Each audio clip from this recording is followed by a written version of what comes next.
Good morning, good morning, good morning, and welcome to MLK Uncut. I am Shante Charles, and I am bringing you readings from Where Do We Go From Here, Chaos or Community? And we are live here on Facebook as well as live on my YouTube channel, which is Church Love 333. So you can catch us either here on Facebook Live, or you can always catch us on Church Love 333, which is my YouTube live stream.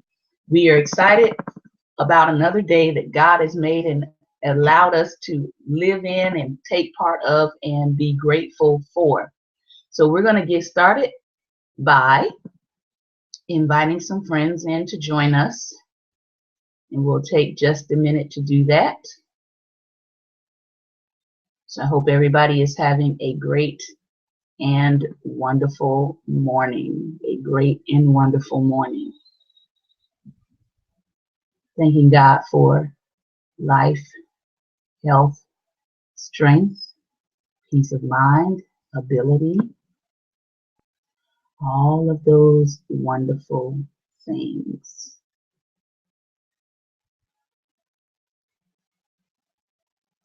All right. So today we are talking from MLK's book, Where Do We Go From Here, Chaos or Community? And I have decided that we are going to continue with some of his writings, some of his sermons. And so the next book that we'll be taking a look at is The Radical King, The Radical King. So if you're interested in continuing the book reading with us, you can pick up this book, The Radical King, by edited and introduced by Dr. Cornell West. And there'll be a couple of chapters that we won't cover in here because we have actually read through Why We Can't Wait, and we're also finishing up this week on Where Do We Go From Here. So some of those chapters are repeated in The Radical King, so we won't look at those chapters, but everything else in The Radical King we will be looking at. I think it's very important. I think that many people who have actually been following this teaching and this reading have probably figured out by now that Dr. King was very prophetic. As a matter of fact, someone said yesterday that he was about 49 years ahead in the prophetic. And so many of the things that people disagreed with him on, people disliked about him, people stoned him, in the media about, we are actually seeing that he was right. That some of the warnings that he gave for America were dead and spot on. So today we are still in his chapter, The World House, which I believe is the last chapter, yes. And so we're going to finish this up this week. And today's section, he's talking about America. He's really talking about America the Greedy. He's talking about God's white children depriving their brother. I mean, these are, I would say in today's terms, these are fighting words amongst a lot of people because they don't want to be challenged. People don't want to be challenged about their faith. They don't want to be challenged about how they live out their faith. They don't want to be challenged about their belief system or their theology, or how their theology might be wrapped in prejudice, bigotry, and racism.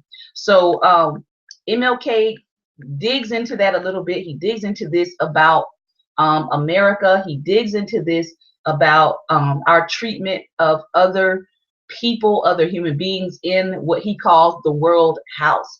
So we're going to get right into it in just a moment. Heavenly Father, thank you for this day.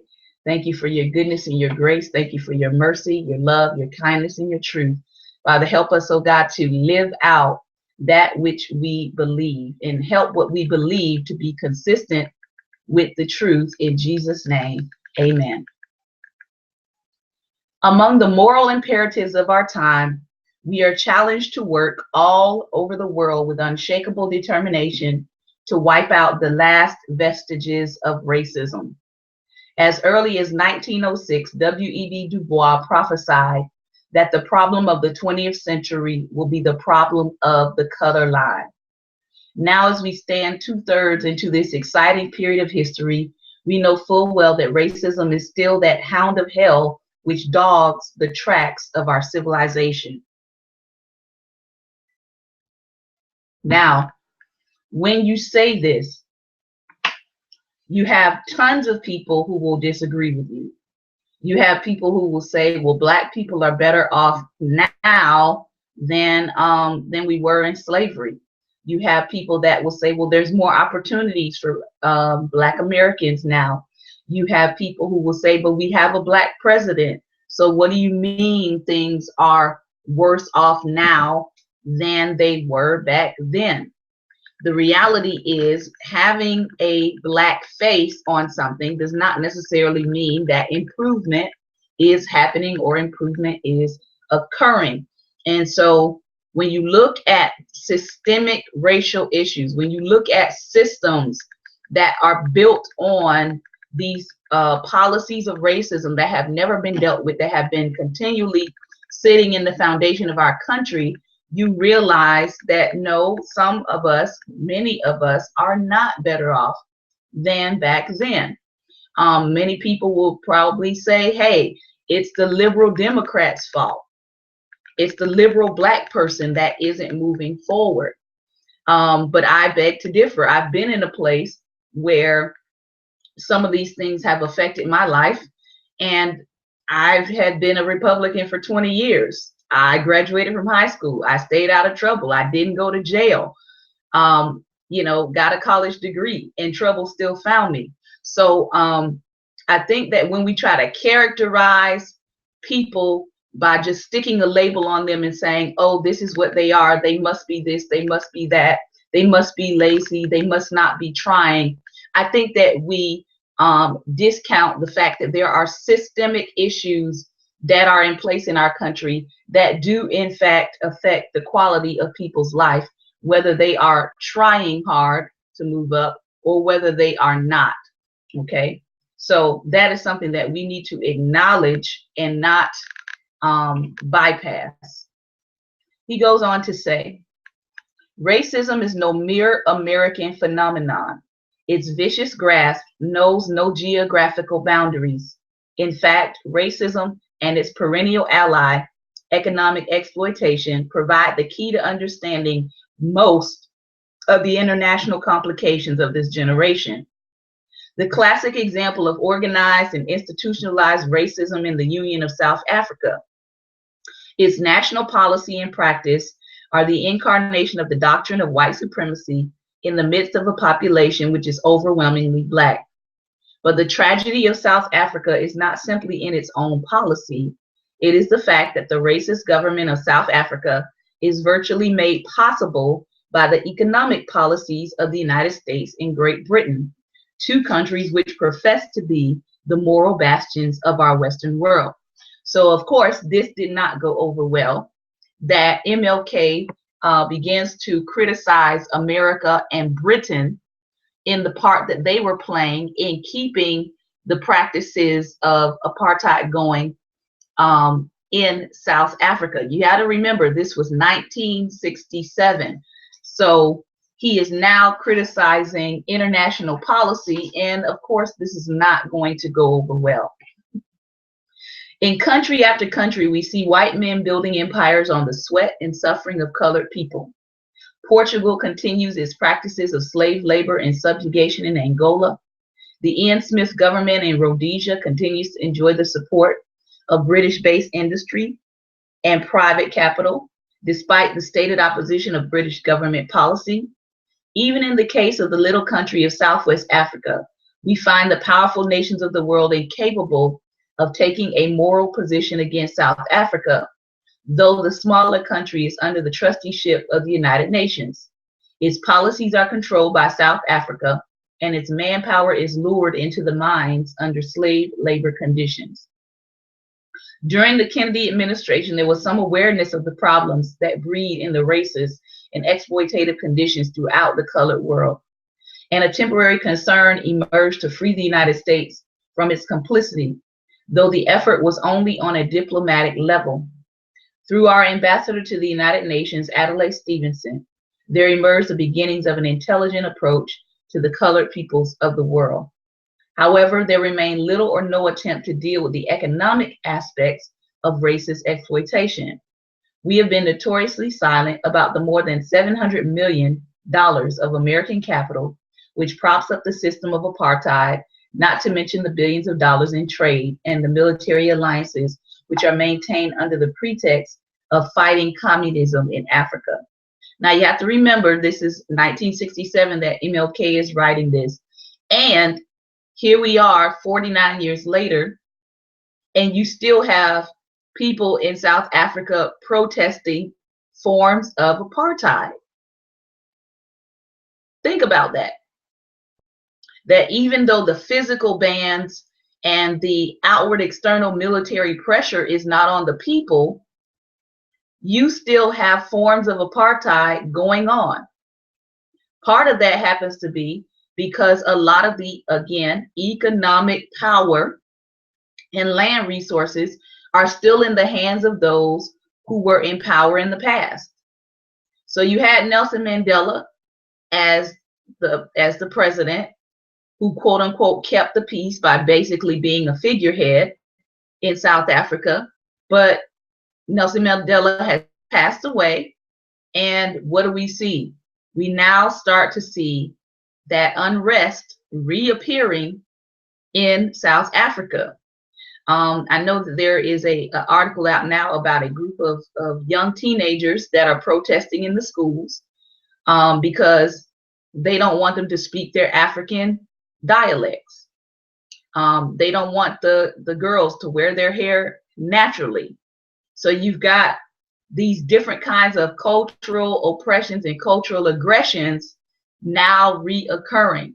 There was a university where the police were attacking and tear gassing the students because they were complaining about the inequity in the quality of education they were getting. This is the same South Africa that was supposed to be solving their problems. So think about that. Here it is, 1967, MLK is talking about the conditions of South Africa and apartheid. And here it is 49 years later, and we're still talking about the conditions in South Africa and apartheid. So he makes a point of saying that racist exploitation exists in people of color around the world. We would like to think it's just an American problem, but America has her own special problem with it. But the reality is, this is a worldwide problem. It's not just an American problem. Nothing provides the communists with a better climate for expansion and infiltration than the continued alliance of our nation with racism and exploitation throughout the world. And if we are not diligent in our determination to root out the last vestiges of racism in our dealings with the rest of the world, listen to what he says, because this is prophetic. If we are not diligent in our determination to root out the last vestiges of racism in our dealings with the rest of the world, we may soon see the sins of our fathers visited upon ours and succeeding generations. And it came to pass. For the conditions which are so classically represented in Africa are present also in Asia and in our own backyard in Latin America. Everywhere in Latin America, one finds a tremendous resentment of the United States. And that resentment is always strongest among the poorer and darker peoples of the continent. The life and destiny of Latin America are in the hands of the United States corporations. The decisions affecting the lives of South Americans are ostensibly made by their government, but there are almost no legitimate democracies dominated by huge and exploitative cartels that rob Latin America of her resources while turning over a small rebate to a few members of a corrupt aristocracy, which in turn invests not in its own country, for its own people's welfare, but in the banks of Switzerland and the playgrounds of the world.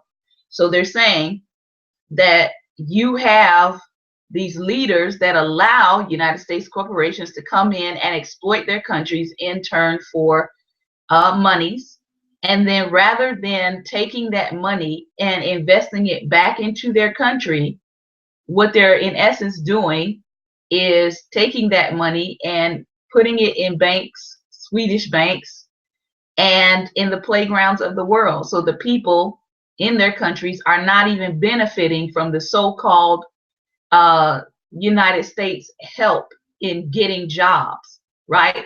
It's just a mutual, what he's saying is, it's just a mutual robbing between heads of country while the people in those countries suffer. Here we see racism in its more sophisticated form, neo-colonialism. The Bible and the annals of history are replete with tragic stories of one brother robbing another of his birthright and thereby ensuring generations of strife and enmity.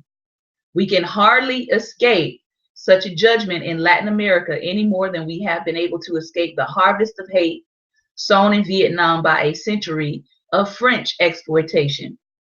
There is the convenient temptation to attribute the current turmoil and bitterness throughout the world to the presence of a communist conspiracy to undermine Europe and America. But the potential explosiveness of our world situation is much more attributable to disillusionment with the promises of Christianity and technology. Clearly, this did not go over well.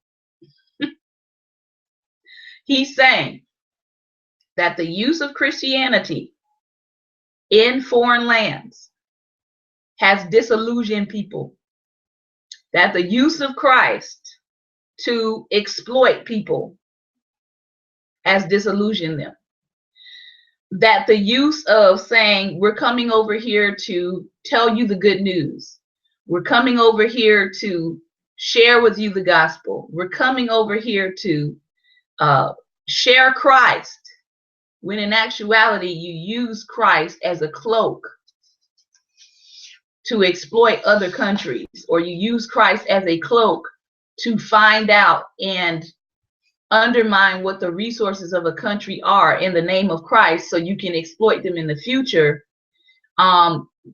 We will have to give an account for that as a country. I don't know why we don't think we're going to have to give an account for it, but there is a God that we say we serve who is also the God of justice.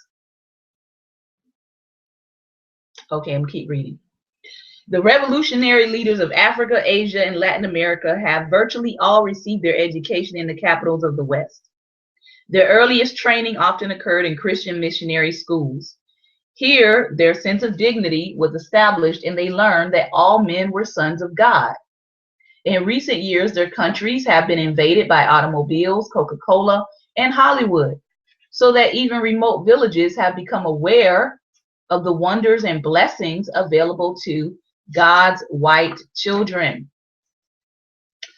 Once the aspirations and appetites of the world have been whetted by the marvels of Western technology, and the self-image of a people have been awakened by religion, one cannot hope to keep people locked out of the earthly kingdoms of wealth, health, and happiness. Either they share in the blessings of the world, or they organize to break down and overthrow those structures or governments which stand in the way of their goals. Former generations could not conceive of such luxury, but their children now take this vision and demand that it become a reality. And when they look around and see that the only people who do not share in the abundance of Western technology are colored people, it is an almost inescapable conclusion that their condition and their exploitation are somehow related to their color and the racism of the white Western world. This seems to be a point that MLK puts out here that goes over people's head for some reason. I'm going to say it again. If you're going into countries that don't have the resources and the technology of the West, and when they look around and see that it seems to be the only people who don't share in this abundance of technology are people of color, it's almost an inescapable conclusion to tie their condition and their exploitation to their color.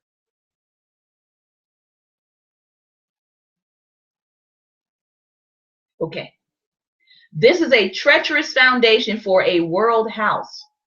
Racism can well be that corrosive evil that will bring down the curtain on Western civilization. Arnold Toynbee has said that some 26 civilizations have risen upon the face of the earth. Almost all of them have descended into junk heaps of destruction. The decline and fall of these civilizations, according to Toynbee, was not caused by external invasions, but by internal decay. They failed to respond creatively to the challenges impinging upon them. If Western civilization does not now respond constructively to the challenge to banish racism, some future historian will have to say that a great civilization died because it lacked the soul and commitment to make justice a reality for all men. That is a powerful prophecy. I'll read it again. If Western civilization does not now respond constructively to the challenge to banish racism, some future historian will have to say that a great civilization died because it lacked the soul and commitment to make justice a reality for all men. Another grave problem that must be solved if we are to live creatively in our world house is that of poverty on an international scale. Like a monstrous octopus, it stretches its choking tentacles into lands and villages all over the world. 2/3 of the people of the world go to bed hungry at night. They are undernourished, ill-housed, and shabbily clad. Many of them have no houses or beds to sleep in. Their only beds are the sidewalks of the cities and the dusty roads of the villages. Most of these poverty-stricken children of God have never seen a physician or a dentist. There's nothing new about poverty. What is new, however, is that we now have the resources to get rid of it. Not too many years ago, Dr. Curtly Mather, a Harvard geologist, wrote a book entitled Enough and to Spare. He set forth the basic theme that famine is wholly unnecessary in the modern world. Today, therefore, the question on the agenda must read, why should there be hunger and privation in any land, in any city, at any table, when man has the resources and the scientific know-how to provide all mankind with the basic necessities of life? Even deserts can be irrigated and topsoil can be replaced. We cannot complain of a lack of land, for there are 25 million square miles of tillable land on Earth, of which we are using less than 7 million. And I don't know what the current use of land is, but we have an amazing knowledge of vitamins, nutrition, the chemistry of food, and the versatility of atoms. There is no deficit in human resources. The deficit is in the human will. This does not mean that we can overlook the enormous acceleration in the rate of growth of the world's population. The population explosion is a fact, and it must be faced squarely if we are to avoid in centuries ahead a standing room only situation on these earthly shores.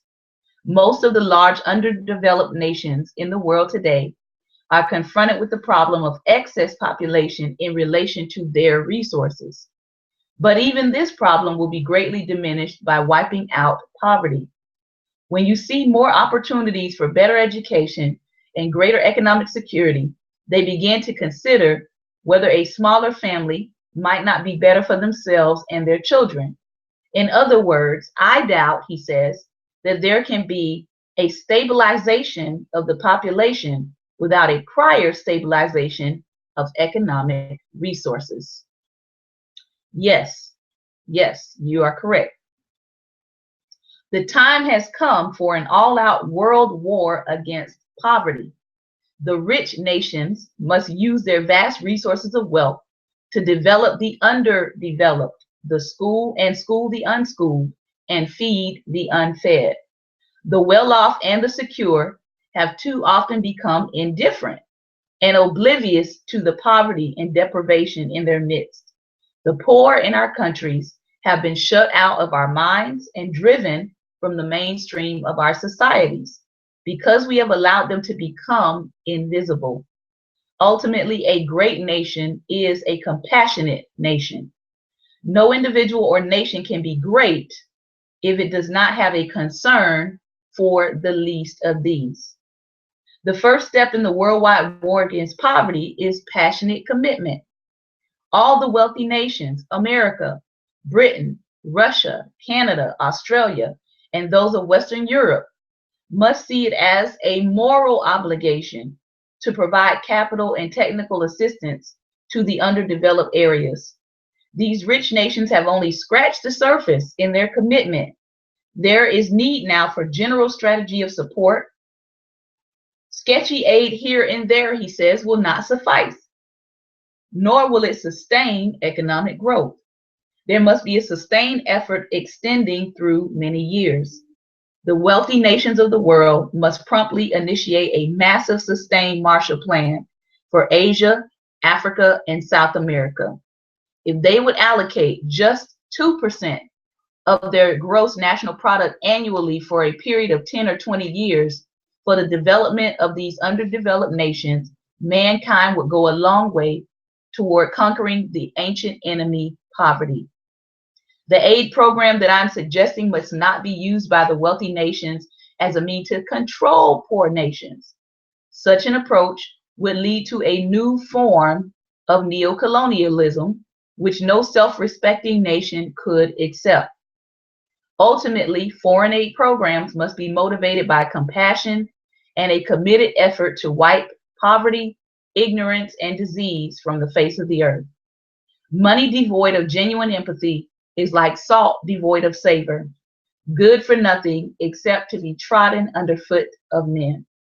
The West must enter into the program with humility and penitence and a sober realization that everything will not always go our way. It cannot be forgotten that the Western powers were but yesterday the colonial masters. The house of the West is far from in order, and its hands are far from clean.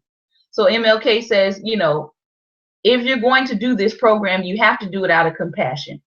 You have to do it out of a commitment to a greater good, and you cannot do it with the idea in mind that I'm going to use this as an opportunity to recolonize people or to lord over people or to master over people or to control people. In order to do that, you would have to have a Christ-like mind. Think about that. In order to help someone who is less fortunate than you, without using that as an opportunity to control and master them, you would truly have to be operating from a Christ-centric, Christ-like mind. He goes on to say, we must have patience. We must be willing to understand why many of the young nations will have to pass through the same extremism, revolution, and aggression that formed our own history. Every new government confronts overwhelming problems.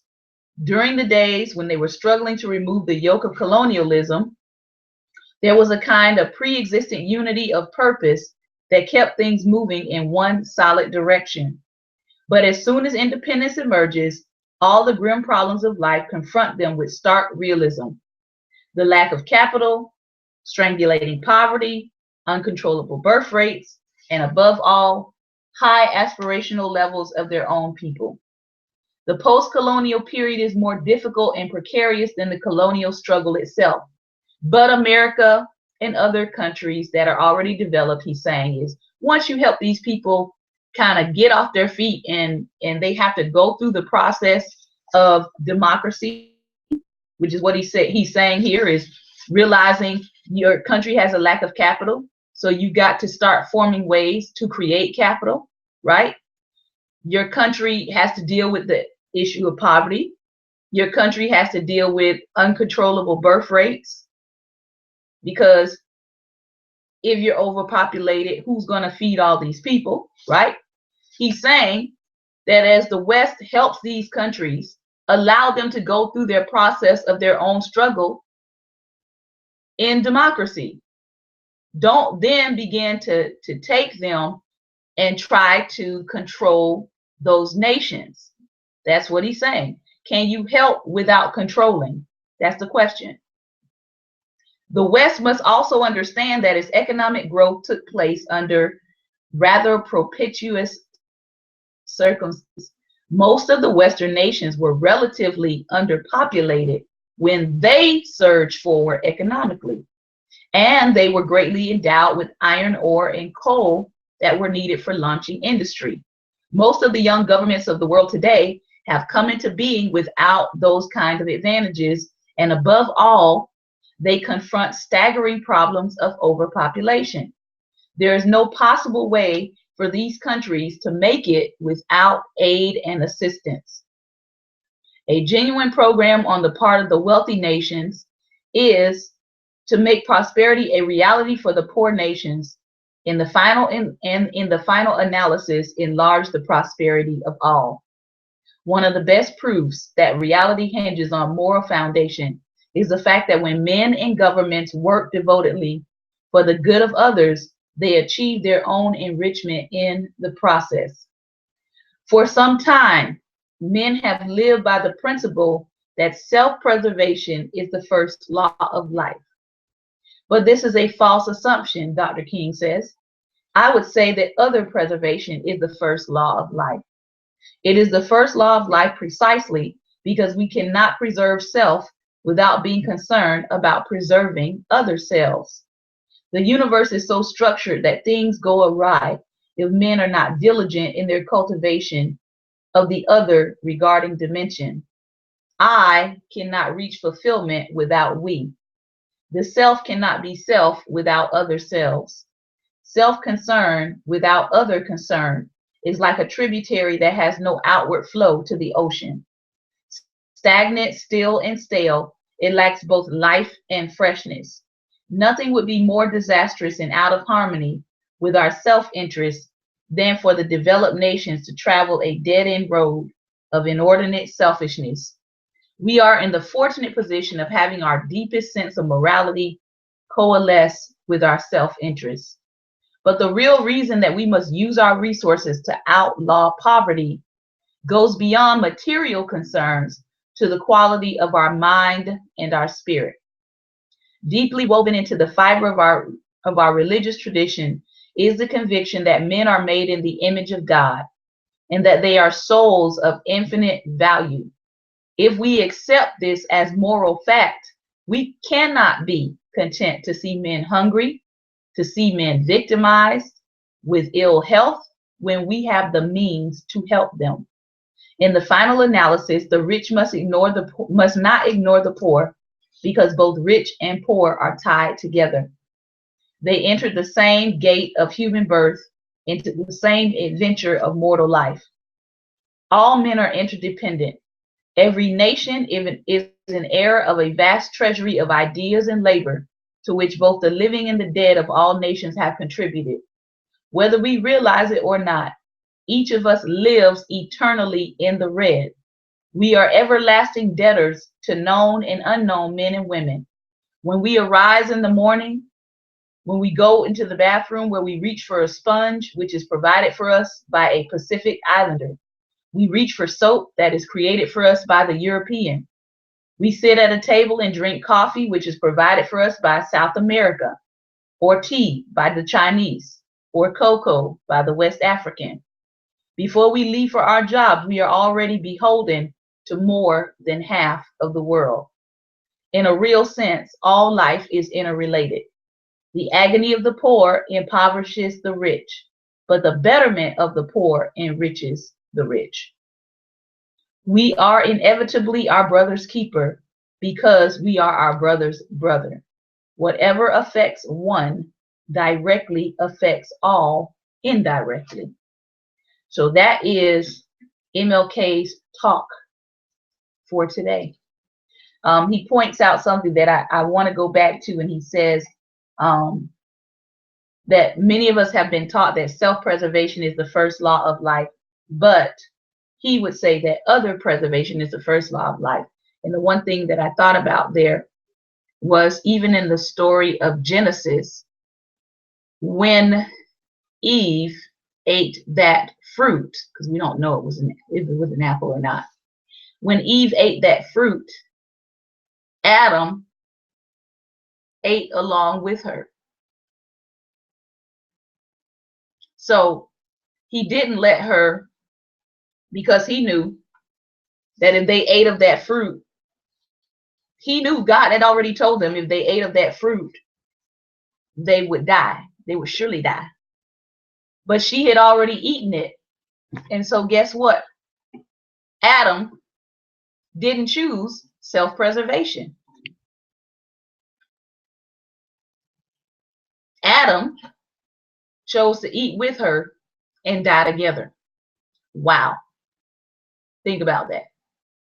So I hope that you got something out of today's reading. It was short today, but I think that MLK made some good points about if we're going to help, if we as the West and other Western civilization countries, civilized countries, are going to help others, or what we consider the underdeveloped countries, that you have to do it out of compassion. You have to do it out of the principles of Christ, because if you don't, then you're going to find yourself being master and overlord.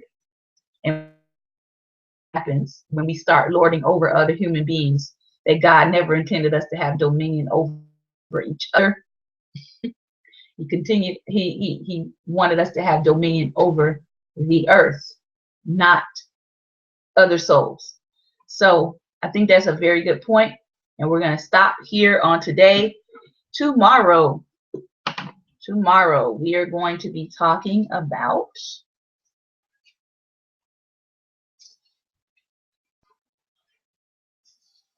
alternatives to human destruction. Alternatives to human destruction. Revolutionary values, and the fact that all people do matter to God. All people do matter to God. All right. If you'd like to know where we're going next, here's where we're going next. We are going on to The Radical King, which is his sermons and writings that were put together by Dr. Cornel West. So if you're interested in getting this book and reading along with us, this is going to be the next book in the series MLK Uncut that we are going to be looking at. I hope that you got something out of today's reading, and I hope it will give you something to think about, something to look at, something to research. Take a look at what is happening in the other nations of the world. Take a look at some of the things that are happening with the governments. Leaders are being overthrown. They're being voted out. But the question then becomes, who's going to be in charge next? And is this person, are these leaders going to become pawns, unfortunately, in the hands of leadership that doesn't benefit their country? So that's what we'll be looking at tomorrow. I hope that you have a great and wonderful day. Take care, and God bless. And thank you for viewing. I hope that you have a great and wonderful day. Take care, and God bless.